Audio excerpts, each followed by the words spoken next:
Tahun 2024 adalah tahun untuk bangkit. Jadi teranglah. The year to arise and shine. Bangkitlah, terangmu sudah datang. Bangkitlah, terangmu sudah datang. Kemuliaan Tuhan telah terbit.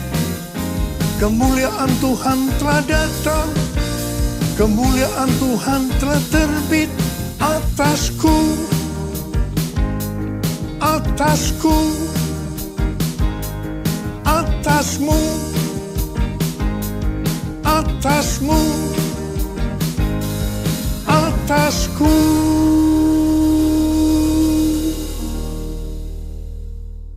Menjadi terang itu artinya konsisten. Tidak kadang-kadang terang atau kadang-kadang gelap, tetapi harus terus-menerus menjadi terang. Karena itu seperti yang dituliskan dalam Imamat 6 ayat 12 dan 13, bahwa api di atas mezbah harus dijaga tetap menyala. Jangan sampai padam.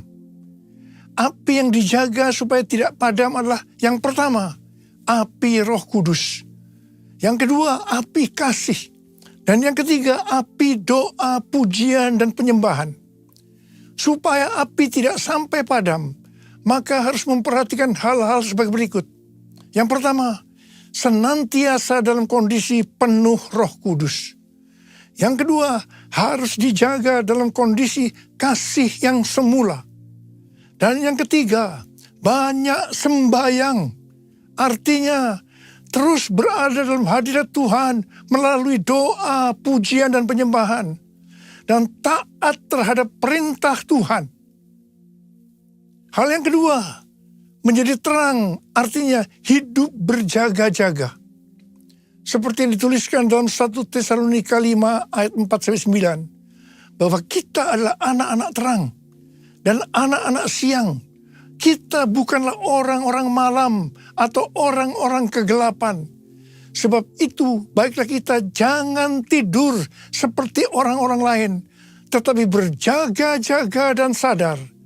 Berbaju sirahkan iman dan kasih. Dan berketopongkan pengharapan keselamatan. Karena Allah tidak menetapkan kita untuk ditimpa murka. Tetapi untuk beroleh keselamatan melalui Tuhan kita, Yesus Kristus. Haleluya. Yang ketiga, menjadi terang artinya menjadi murid Tuhan Yesus. Judul perikop Matius 7, 12 sampai dengan 14 adalah jalan yang benar. Tuhan Yesus memberitahu kepada kita bagaimana masuk jalan yang benar. Matius 7 ayat 13 dan 14 berkata, masuklah melalui pintu yang sempit. Karena lebarlah pintu dan luaslah jalan yang menuju kepada kebinasaan. Dan banyak orang yang masuk melaluinya. Betapa sempitnya pintu dan sesaknya jalan yang menuju kepada kehidupan. Hanya sedikit orang yang mendapatinya. Hal yang sama juga ditulis dalam Lukas 13 ayat 23 dan 24. Seseorang berkata kepadanya, Tuhan, sedikit sajakah orang yang diselamatkan? Jawab Yesus kepada orang-orang di situ, berjuanglah untuk masuk melalui pintu yang sempit itu. Sebab aku berkata kepadamu, banyak orang akan berusaha untuk masuk, tetapi tidak akan dapat. Berbeda dengan pendapat beberapa pengkhotbah yang berkata bahwa diselamatkan merupakan hal yang paling mudah di dunia ini. Justru Tuhan Yesus mengajarkan bahwa kita tidak dapat mengharapkan mayoritas orang mengikutinya pada jalan yang menuju hidup, yaitu jalan yang benar tadi. Tuhan Yesus berkata, hanya sedikit orang yang diselamatkan. Hanya sedikit orang yang diselamatkan. Yang diselamatkan hanya orang-orang yang masuk melalui pintu pertobatan sejati dan menyangkal diri untuk mengikut Yesus serta benar-benar berusaha untuk mentaati perintahnya dan sungguh-sungguh mencari kerajaan Allah dan kebenarannya serta bertahan sampai akhir dalam iman, kesucian, dan kasih sejati. Tuhan Yesus berkata bahwa kita harus berjuang untuk masuk melalui pintu yang sempit itu. Artinya sesuai dengan Filipi 2 ayat 12 yang berkata, karena itu tetaplah kerjakan keselamatanmu dengan takut dan gentar. Di sini tidak berlaku apa yang banyak didengungkan, bahwa sekali selamat tetap selamat. Memang keselamatan itu kita dapatkan karena kasih karunia Tuhan. Bukan karena perbuatan baik kita. Ini harus kita responi dengan iman. Dalam mengerjakan keselamatan itu, harus dengan takut dan gentar. Berusaha sungguh-sungguh. Sekali lagi, ini bukan dengan kekuatan kita, tetapi dengan kuasa Roh Kudus. Karena kita mau dengan sungguh-sungguh untuk berjalan di jalan yang benar tadi. Menjadi murid Tuhan Yesus adalah mereka yang berjuang untuk masuk melalui pintu yang sempit itu. Tugas utama kita sebagai orang percaya adalah menyelesaikan amanat agung yang menjadikan semua bangsa sebagai murid Tuhan Yesus. Hanya murid yang bisa memuridkan. Karena itu, kita harus menjadi murid Tuhan Yesus. Hanya murid yang masuk surga. Sekali lagi saya mau katakan, hanya murid yang masuk surga. Jesus, I believe in you. Jesus, I belong to you. You're the reason that I live. The reason that I sing, Jesus, I believe in you. Jesus, I belong to you. You're the reason that I live, the reason that I sing, with all I am. I will worship you. I will worship you. I will worship you, Jesus.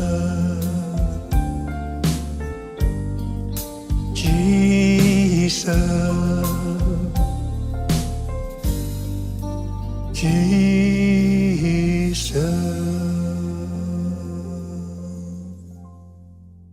Menurut penelitian dari Barna Group pada tahun 2020 tentang anak-anak muda Kristen yang berusia 18 sampai dengan 35 tahun di Indonesia dan dunia, maka didapatkan data sebagai berikut. Yang pertama, bukan Kristen lagi. Di Indonesia 2%, dunia 21%. Yang kedua, Kristen tapi tidak ke gereja. Di Indonesia 15%, di dunia 37%. Yang ketiga, Kristen ke gereja minimal 1 kali setiap bulan, tetapi bukan murid. Di Indonesia 64%, dunia 30%. Yang keempat, Kristen, murid yang tangguh, yang memenuhi 4 kriteria sebagai berikut. Yang pertama, rutin ke gereja dan memiliki komunitas di luar ibadah. Yang kedua, percaya teguh pada otoritas Alkitab. Yang ketiga, komitmen kepada Yesus secara pribadi, mengakui kematian dan kebangkitannya. Dan yang keempat, rindu imannya berdampak pada perkataan dan perbuatan. Itu di Indonesia 20%. Dan di dunia hanya 13%. Kalau melihat data-data ini, maka sebenarnya ini menjelaskan perumpamaan Tuhan Yesus tentang seorang penabur. Jadi waktu penabur itu menabur benih yang berbicara tentang firman Tuhan, maka ada 4 hal yang terjadi. Yang pertama, benih jatuh di pinggir jalan, lalu datanglah burung dan memakannya sampai habis. Ini berbicara tentang seseorang yang mendengar firman Tuhan, tetapi tidak mengerti. Maka datanglah iblis dan merampas yang ditebarkan dalam hati orang itu. Jadi, yang tadinya orang Kristen lalu bukan orang Kristen lagi. Dia sudah tidak ke gereja lagi. Yang kedua, benih yang jatuh di tanah yang berbatu-batu, yang tidak banyak tanahnya. Benih itu tumbuh tetapi tidak berakar. Waktu matahari bersinar, maka tanaman itu layu dan menjadi kering. Ini berbicara tentang orang yang mendengar firman dan menerimanya dengan gembira, namun tidak berakar dan tahan sebentar saja. Apabila datang penindasan atau penganiayaan karena firman itu, orang itu pun segera murtad. Ini yang disebutkan Kristen, tapi tidak ke gereja lagi. Hati-hati, orang seperti ini bisa murtad. Yang ketiga, benih jatuh di tengah semak duri. Lalu makin besarlah semak itu dan menghimpitnya sampai mati. Ini berbicara tentang orang yang mendengar firman, lalu kekhawatiran dunia, tipu daya kekayaan, dan kenikmatan hidup menghimpit firman itu sehingga tidak berbuah. Orang seperti ini ada di gereja, tetapi bukan seorang murid. Benih yang jatuh di tanah yang subur, ini yang keempat. Artinya, orang yang mendengar firman dan mengerti, karena itu ia berbuah. Ada yang 100 kali lipat, 60 kali lipat, 30 kali lipat. Dan mereka ini ada di gereja dan menjadi murid yang tangguh. Jadi, dari orang-orang yang pernah mendengar firman Tuhan dan masih ada di gereja, itu untuk data di Indonesia 64%. Bukan murid. Dan 20%-nya murid. Sedangkan data untuk dunia, 30%-nya bukan murid, dan hanya 13%-nya murid. Data ini bukan hanya penting untuk diperhatikan, tetapi juga sesuatu yang genting. Di sini Tuhan Yesus mengingatkan yang menyebabkan seseorang tidak menjadi murid karena tidak berbuah. Mengapa?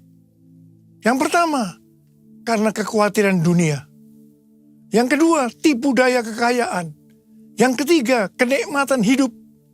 Semua ini adalah tipu daya si iblis. Sekali lagi saya mau katakan bahwa kita harus menjadi murid. Sebab hanya murid yang masuk surga. Saya mau katakan tidak mudah untuk menjadi murid Tuhan Yesus. Sekali lagi saya mau katakan tidak mudah untuk menjadi murid Tuhan Yesus. Kita akan melihat apa syarat menjadi murid Tuhan Yesus menurut Tuhan Yesus. Yang pertama, Lukas 14 ayat 26 berkata, "Jikalau seseorang datang kepadaku dan ia tidak membenci ayahnya, ibunya, istrinya, anak-anaknya, saudara-saudaranya, laki-laki atau perempuan, bahkan nyawanya sendiri, ia tidak dapat menjadi muridku." Menurut Alkitab penuntun hidup berkelimpahan, membenci di sini berarti kurang mengasihi. Jadi kita harus kurang mengasihi siapa saja termasuk nyawa kita dibandingkan kita mengasihi Tuhan Yesus. Jadi nomor 1, kita harus mengasihi Tuhan Yesus. Yang lain-lainnya nomor 2 dan seterusnya. Tidak mudah. Ada harga yang mahal yang harus kita bayar. Yang kedua, Lukas 14 ayat 27. Tuhan Yesus berkata, siapa saja yang tidak memikul salibnya dan mengikut aku, ia tidak dapat menjadi muridku. Memikul salibnya setiap hari berarti kita mengikuti Tuhan Yesus dengan pengorbanan. Pilihan antara menyangkal diri atau hidup menurut keinginan kita yang mementingkan diri sendiri harus dibuat setiap hari. Pilihan itu yang akan menentukan nasib akhir kita. Kita harus jadi tenang dengan memikul salib. Hal yang ketiga, Lukas 14 ayat 33, Tuhan Yesus berkata, demikian pula lah tiap-tiap orang di antara kamu yang tidak melepaskan dirinya dari segala miliknya, tidak dapat menjadi muridku. Harga untuk menjadi murid sejati adalah mengorbankan semua hubungan dan harta milik, yaitu segala sesuatu yang kita miliki. Mungkin itu materi, keluarga, kehidupan, cita-cita, rencana, dan kepentingan kita sendiri. Ini tidak berarti bahwa kita harus membuang semua yang kita miliki. Tetapi segala yang kita miliki harus diserahkan untuk melayani Dia. Dan kita berada di bawah tuntunannya. Menjadi seperti Kau, Yesus. Menjadi seperti Kau, Yesus. Menjadi sempurna dalam seluruh hidupku. Menjadi seperti Kau, Yesus. Menjadi seperti Kau, Yesus. Menjadi sempurna dalam seluruh hidupku. Dalam seluruh hidupku. Menjadi terang itu artinya kita harus menjadi terang dunia. Sesuai dengan Matius 5 ayat 14 sampai dengan 16, maka kita adalah terang dunia. Hendaknya terang kita bercahaya di depan semua orang, supaya mereka melihat perbuatan kita yang baik dan memuliakan Bapa kita yang di sorga. Kalau mau menjadi terang, maka kita harus hidup berintegritas. Apa yang kita perkatakan, itu juga yang kita lakukan.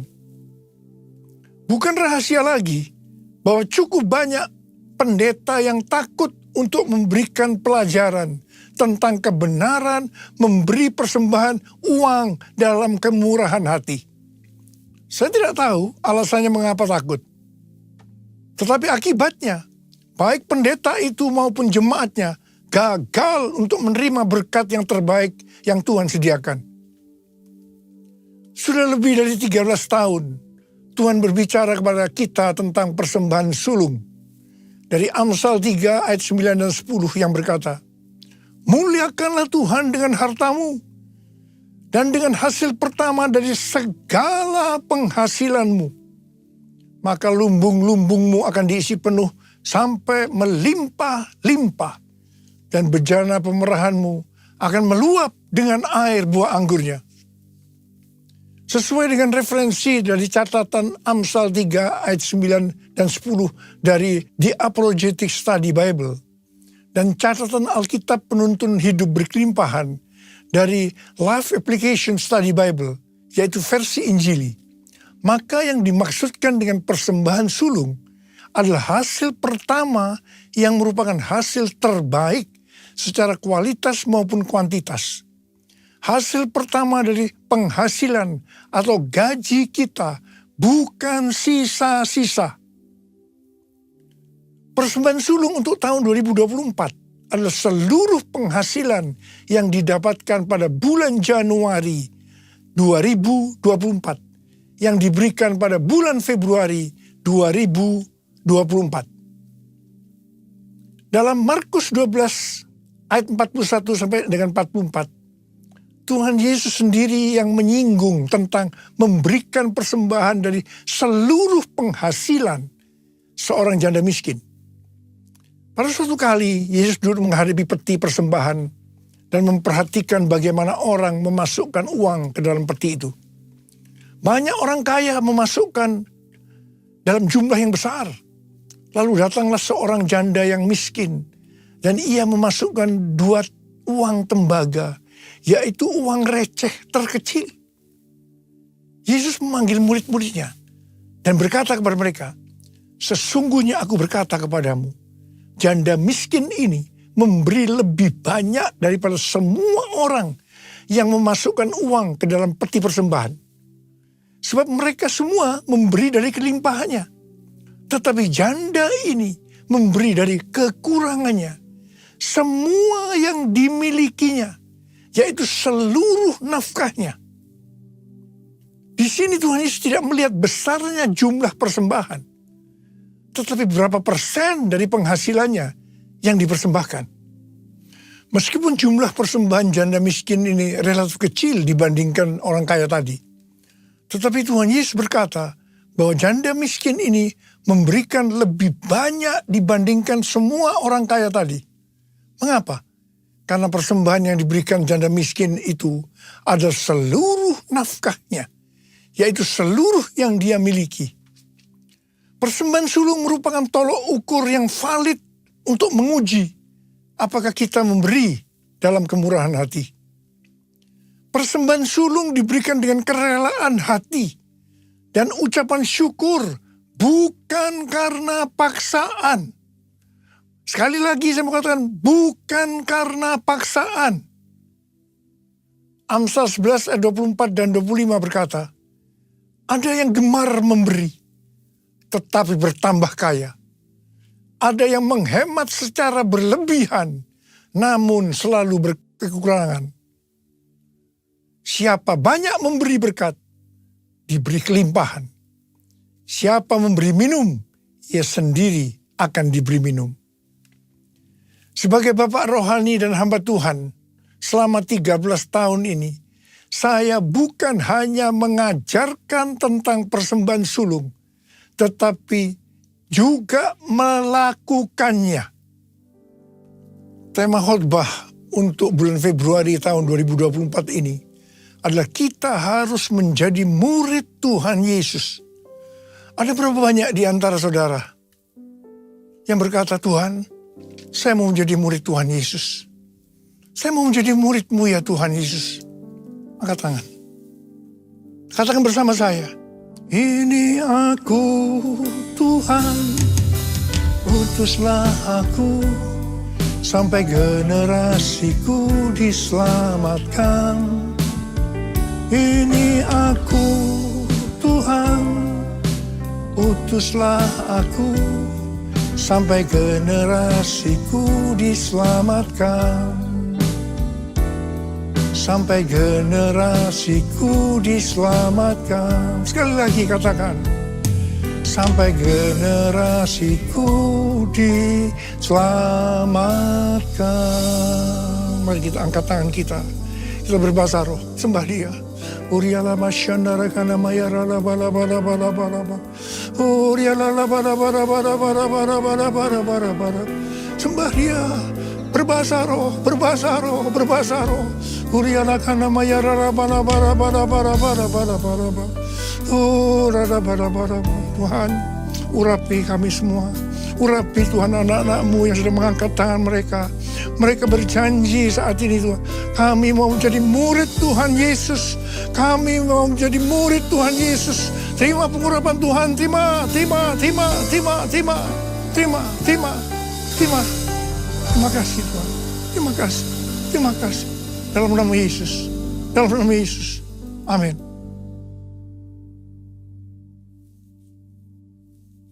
Kita akan masuk dalam perjamuan kudus. Kita akan mengingat ayat ini. Sebab setiap kali kamu makan roti ini dan minum cawan ini, kamu memberitakan kematian Tuhan sampai Ia datang. Perjamuan kudus adalah perjamuan Tuhan Yesus sendiri.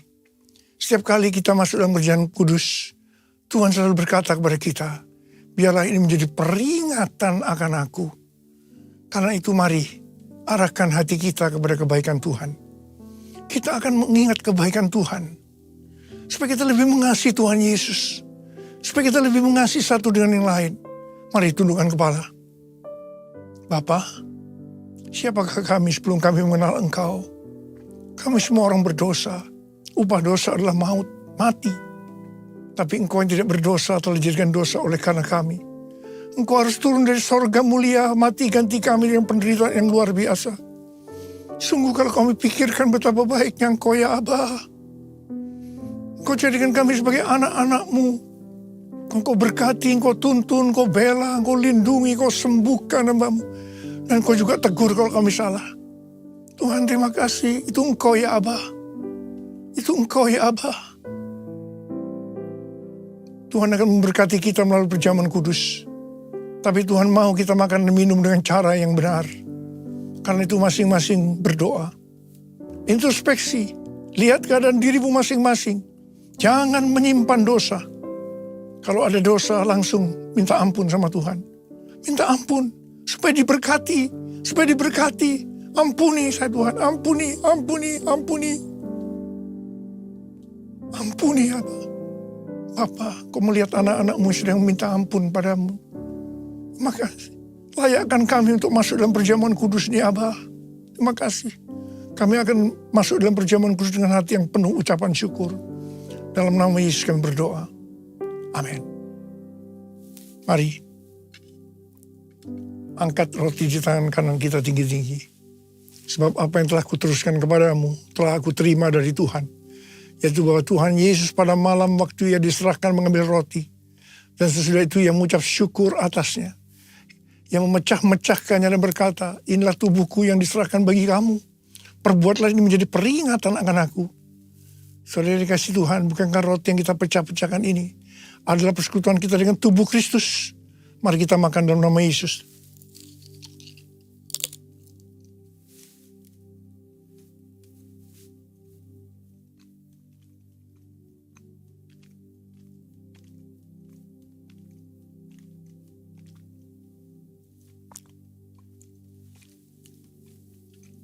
Angkat cawan di tangan kanan kita tinggi-tinggi.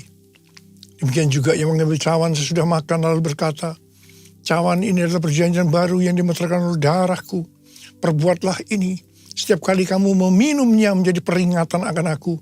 Saudara dikasih Tuhan, bukankah cawan pengucapan syukur, yang atasnya kita ucapkan syukur, adalah persekutuan kita dengan darah Yesus. Mari kita minum dalam nama Yesus.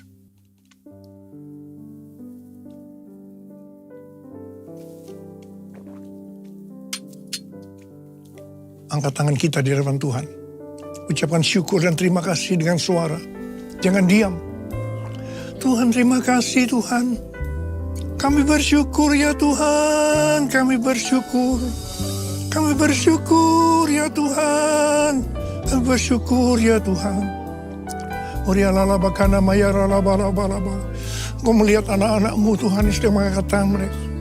Bapa jamah kami, jamah anak-anakmu. Jamah anak-anakmu ya Tuhan.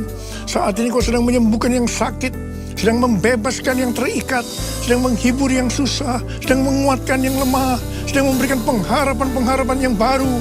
Bagi yang keadaan putus asa. Tuhan terima kasih.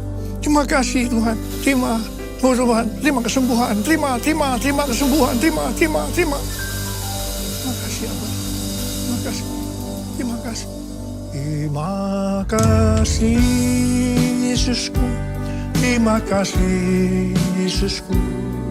Puji syukur hanya bagi Tuhanku. Terima kasih Yesusku, terima kasih Yesusku. Puji syukur hanya bagi Tuhanku. Terima kasih Yesusku, terima kasih Yesusku. Puji syukur hanya bagi Tuhanku. Terima kasih Yesusku, terima kasih Yesusku. Puji syukur hanya bagi Tuhanku. Puji syukur hanya bagi Tuhanku.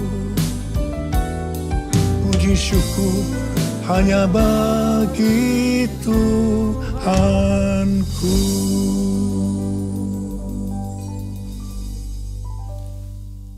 Terimalah berkat Tuhan. Kasih karunia berlimpah-limpah daripada Allah Bapa di dalam anak yang tunggal Yesus Kristus. Persekutuan yang manis dengan Roh Kudus menyertai kita semua mulai hari ini. Sampai Tuhan Yesus datang menjemput kita di awan-awan dan bahkan sampai selama-lamanya. Yang percaya bersama-sama katakan, amin.